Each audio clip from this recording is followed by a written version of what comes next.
Saya nih Kak, yang sebagai orang yang belum paham banyak nih tentang machine learning gitu, apakah ada sih nggak tips dari Kakak atau motivasi nih dari Kakak, bagaimana sih seorang pemula ini jika ingin mempelajari machine learning tersebut, kayak apakah ada kelas-kelas atau tips khusus dari Kakak begitu? Setelah kita mengetahui minat kita di mesin learning itu, mungkin kita bisa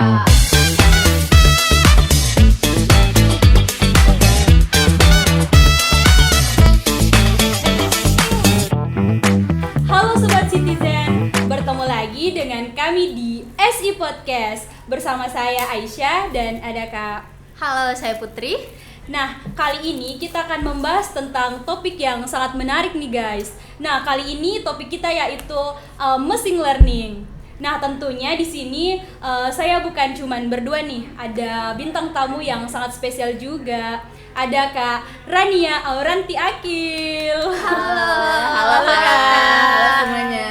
Halo Kak. Apa kabar nih Kak? Baik, alhamdulillah. Bagaimana nih Kak kesehariannya sekarang? Kakak lagi sibuk ngapain sekarang gitu? Sekarang lagi sibuk ngerjain tugas akhir. Sebagai mahasiswa akhir Sebagai gitu. mahasiswa akhir, kewajiban kita untuk menyelesaikannya ya. Betul. Kakak expert di bidang machine learning ya Kak? Udah pasti dong guys, nggak mungkin Iya, jadi tentunya. pemateri. Iya. Sebelum kita lebih jauh nih Kak, boleh dong diceritain pengalamannya selama terjun di machine learning. Awal-awalnya tuh gimana sih Kak? Kayak ini Kok bisa seru sih? nih machine learning ini. Boleh dong di-share pengalamannya. Tadinya saya tertarik sama machine learning karena saya tidak jago ya di bidang mobile ataupun website jaringan yang merupakan fokus dari jurusan saya sendiri, makanya saya memilih data. Nah, setelah saya explore lagi, ternyata dalam data tuh ada bagian machine learningnya. Jadi saya berusaha buat ikut pelatihan, ikut kelas-kelas pembelajaran tersebut. Paling tidak lulus kuliah adalah yang bisa saya kerjakan ya sebagai mahasiswa jurusan kita ini. Adalah kayak bidang khusus Iya, gitu. benar. Betul. Tapi kakak kan ikut pelatihan nih Kak. Iya. Boleh dong di-share pelatihan-pelatihan apa aja yang udah pernah kakak ikutin gitu? Kalau pelatihan ataupun kelas yang kemarin saya ikutin, sempat ikut di kelas di Kilab bagian data science-nya, sempat ikut kelas di coding juga buat Python-nya, sempat ikut di Bangkit juga kemarin terakhir, Bangkit semester kemarin itu di bagian machine learning-nya, jadi fokus ke machine learning kayak gitu Kak. Gitu. Selama fokus di machine learning, ada nggak sih Kak beberapa atau algoritma nih Kak? Setahu saya kan di machine learning ada algoritma nih Kak. Boleh Betul. di-share apa aja sih algoritma yang ada di dalam machine learning ini? Kalau algoritma ada banyak ya Kak. Ada seperti CNN atau convolutional neural network yang fokus pada citra, ada juga KNN, Nearest Neighbor, ada naive bias, segala macam. Nah, itu tergantung peruntukannya buat apa sebetulnya. Kalau dari beberapa algoritma itu Kak, sebelumnya kakak udah pernah ngerjain beberapa project nih Iya, pastinya betul. kan. Boleh dong Tentunya Kak, dong. boleh dong di-share project apa aja sih Kak yang lebih menantang dan algoritma yang dipakai apa tuh Kak di dalam situ? Kemarin sih yang pas Bangkit itu kan tugas akhirnya kami disuruh buat suatu aplikasi. Jadi kita sekelompok tuh setim, ada dari mobile juga, ada dari cloudnya juga. Jadi kami bentuk sebuah aplikasi. Nah, kebetulan karena saya bagian machine learningnya, saya yang membuat model-modelnya. Buat modelnya.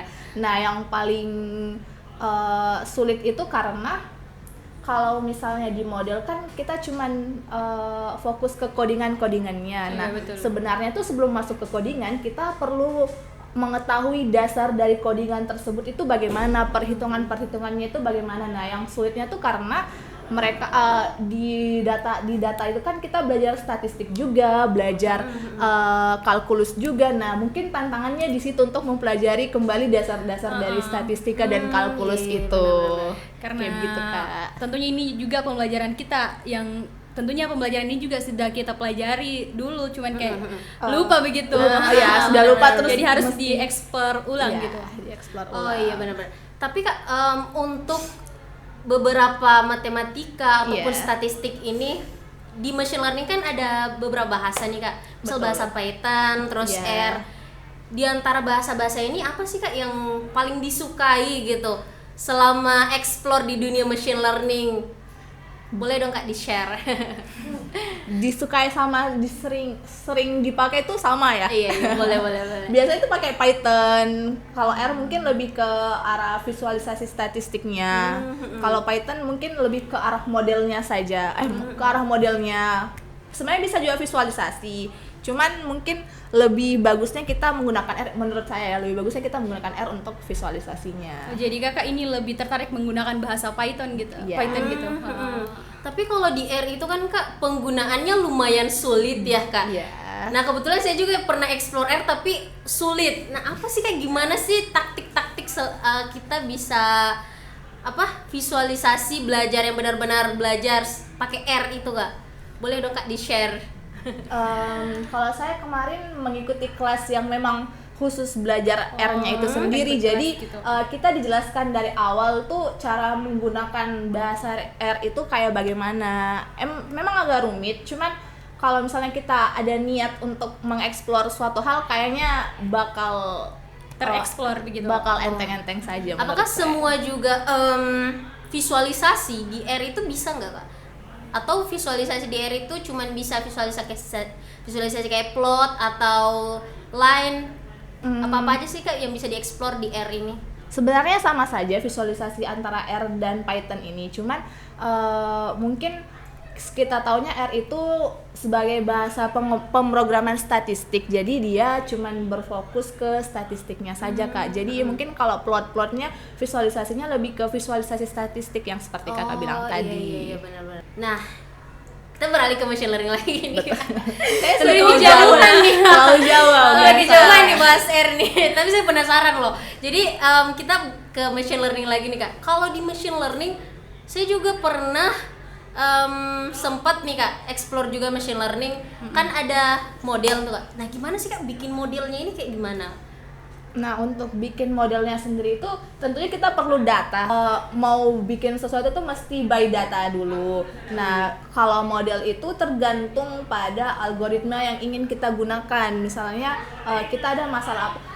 Tidak semua masalah itu bisa dipecahkan dengan satu algoritma tertentu. Jadi algoritma juga cocok-cocokan sama masalahnya. Ada yang misalnya data kita masih sedikit nih, buat pakai algoritma CNN misalnya agak rumit, soalnya CNN mungkin datanya mesti banyak dulu, mesti bagaimana dulu datanya. Jadi untuk pemodelannya sendiri, pemilihan algoritmanya tergantung dari permasalahan yang akan kita buat. Setelah kita menentukan algoritma apa, kita mulai dari membersihkan data-data yang telah kita punya, membersihkan data. Pokoknya datanya setelah datanya siap, kita sudah transformasikan segala macam, baru kita buat modelnya, baru si algoritma ini bekerja. Dia mulai seperti CNN, mungkin contohnya si CNN ini mungkin akan merescale gambar inputannya, terus dia akan menemukan pola-pola dari inputan tersebut, sehingga mesinnya itu akan mempelajari pola-pola data ini, dan jika diinput masuk ke dalam lagi setelah modelnya jadi, dia bisa memprediksi inputan tersebut. Kayak begitu Kak. Iya. Tapi sekarang kan udah banyak nih Kak model-model ataupun machine learning dengan tren-tren terbaru. Betul, Nah, betul sekali. boleh dong Kak di-share yang Kakak baru tahu dan kita juga yang pasti belum tahu nih kan. Boleh share tren-tren machine learning sekarang itu apa aja sih Kak? Tren-tren machine learning sekarang kebetulan ada computer vision, ada ChatGPT juga termasuk dalam tren machine learning. Terus ada robotika yang kemarin AI itu yang dia dapat menggantikan manusia dalam melakukan pengerjaan, termasuk machine learning juga, seperti itu Kak. Oh gitu. Tapi selama explore di machine learning nih Kak, beberapa yang tadi terus pas buat model, gimana sih Kak kita ngeload model ini di sebuah aplikasi gitu Kak. Misal modelnya Bagaimana tadi cara kan Kakak menerapkan model kayak tersebut? di ChatGPT, gimana nih model ini berjalan gitu. Begitu. Nah, buat model berjalan itu kita membutuhkan, nah di sini perannya tidak cuma machine learning saja yang kita butuhkan, ada juga peran dari orang mobile, dari orang website iya, tersebut benar. yang dapat menjembatani antara pekerjaan kita dan pekerjaan mereka gitu. Iya, tentunya Jadi juga kita harus bekerja sama iya, dengan mereka. kita harus bekerja sama dengan mereka. Nah, jadi kalau misalnya modelnya sudah selesai, nanti kita akan menyambungkan model tersebut dengan maaf ya kalau salah back-end-nya mungkin, ya kan, back-end-nya mungkin ke aplikasi atau website itu. Nah, nanti setelah semuanya rampung bisa dilakukan evaluasi kembali apa-apa saja yang miss kayak gitu kan. Kalau misalkan kakak pernah explore TensorFlow berarti kan? Iya, pernah. Nah, boleh dong kak di-share selama explore TensorFlow ini? Nah, itu sebenarnya penggunaan TensorFlow itu sangat membantu kita untuk mendeploy model yang kita punya ke aplikasi ataupun website tersebut, karena TensorFlow ini punya beberapa fitur ya kalau tidak salah ya kalau bilangnya, fitur kayak TF-like begitu yang dapat menyambungkan si model ini ke mobile tersebut. Jadi dia sudah bereksistensi H5 kalau tidak salah ingat saya, bereksistensi H5. Nah, dari file tersebut kita langsung mengirimkan ke si orang mobile ini. Nah, nanti si orang mobile ini yang akan mengintegrasikannya ke dalam aplikasi. Oke, mungkin saya lagi ya kak. Saya nih kak yang sebagai orang yang belum paham banyak nih tentang machine learning gitu. Apakah ada sih nggak tips dari kakak atau motivasi nih dari kakak? Bagaimana sih seorang pemula ini jika ingin mempelajari machine learning tersebut? Kayak apakah ada kelas-kelas atau tips khusus dari kakak begitu? Kalau dari saya, setelah kita mengetahui minat kita di machine learning itu, mungkin kita bisa mencari dulu platform pembelajaran yang menyediakan pembelajaran machine learning ini. Nah, kan setiap platform itu pasti ada kelas-kelasnya, ada yang kelas dasar, kelas menengah, ataupun kelas expertnya. Nah, setelah itu kalian mulai cari-cari lingkungan ataupun teman-teman mungkin yang bisa Yang sama-sama yang punya interest yang sama, karena saya akui lingkungan itu sangat berpengaruh bagi kita. Betul. Jadi kalau misalnya kita punya teman yang merasa kayak sama nih kita nih interestnya ke machine learning, jadi kita terpacu juga buat belajar gitu, kayak teman saya ini sudah sampai segini nih, kok saya masih di sini, kan Betul. ada rasa keterkaitannya di situ. Jadi mungkin setelah kita cari platformnya, kita cari teman-teman kita yang punya interest yang sama, terus kita mulai mengulik-ngulik, kan ada fase-fase bosan dalam betul. belajar itu hal yang sangat wajar lumrah begitu. Benar, hal sangat lumrah yang terjadi. Jadi kita ingat lagi ke goals kita untuk belajar itu apa sih yang mau kita capai dari pembelajaran tersebut. ini. Betul sekali, kayak gitu sih kak kalau dari saya. Tapi dari platform ini kak, sebagai pemula misalkan, itu kan pasti perlu yang gratis. Nah, Tentunya. pasti Benar, cari benar, yang benar. gratis kan. Boleh dong kak di-share apa aja sih yang kakak tahu sekarang lagi buka platform yang buka terus gratis bisa belajar Mana machine tahu learning ada dari gitu kan, Kak. benar-benar dari dasar nih kak. Buat platformnya sendiri ada di coding mungkin yang memfasilitasi pembelajaran dari dasarnya. Terus sekarang itu sudah sangat mudah ya teman-teman, karena banyak instansi-instansi yang membuka pembelajaran dasar gratis. Tinggal kalian cari saja di internet. Kembali ke tuh, diri kita sendiri saja. kembali ke gitu. kemauan diri kita sendiri, kita mau mencari atau tidak. Kalau kemauan, sekedar kemauan juga buat apa kalau tidak ada usaha yang mau Iya, kita betul. keluarkan kan. Jadi semua itu memang perlu usaha kak. Jadi kalian bisa cari-cari di internet. Salah satu ada di coding. Di coding tuh platform yang sangat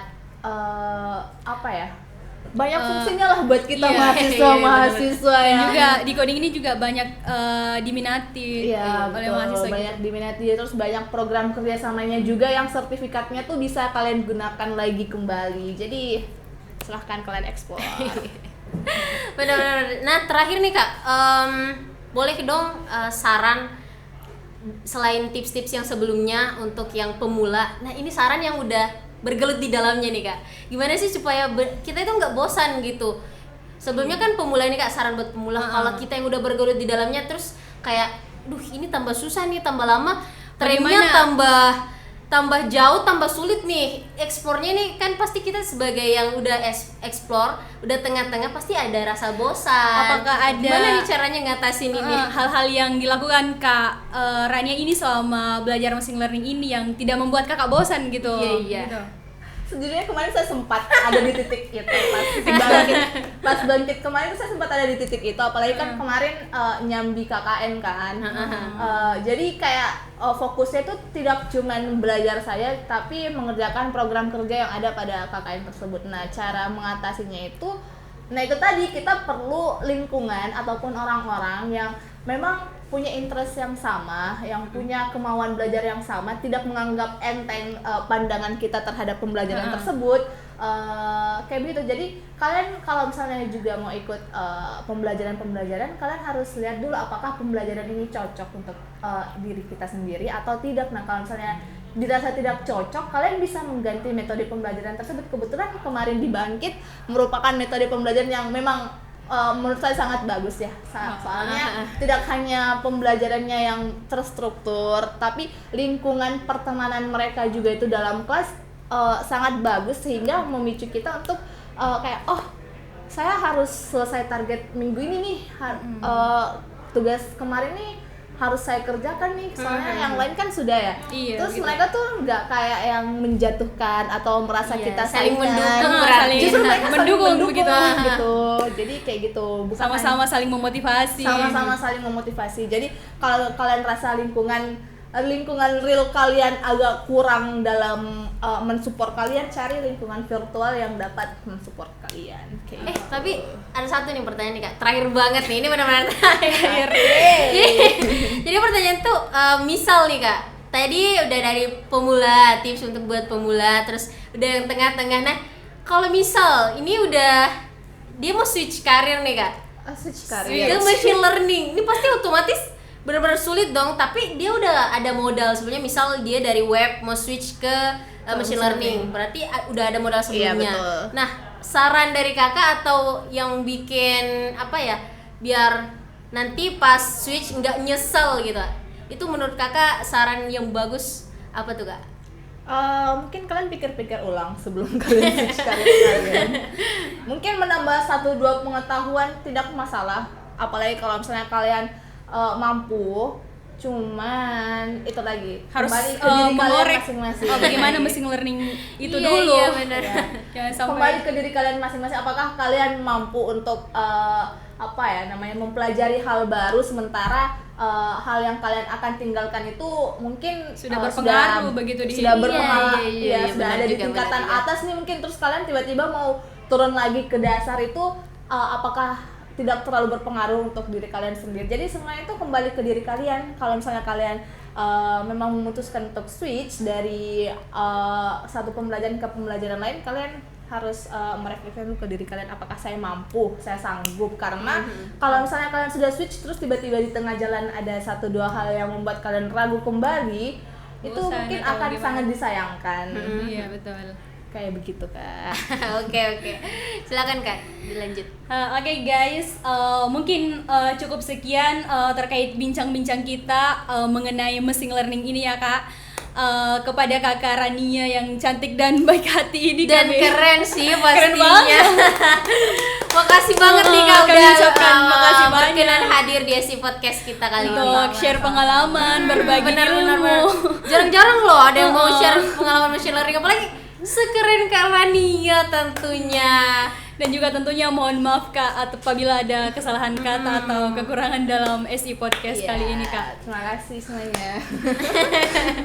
Dan tidak lupa pula saya ucapkan terima kasih banyak kepada para citizen yang menonton SI Podcast kali ini. Oke guys, jangan lupa di like, comment, and subscribe. Dan jangan lupa juga di follow sosial media HMJ SI UINAM yang lain. Ada TikTok, Instagram, dan lain-lainnya guys. Pokoknya cek maki di bawah. Oke, dadah.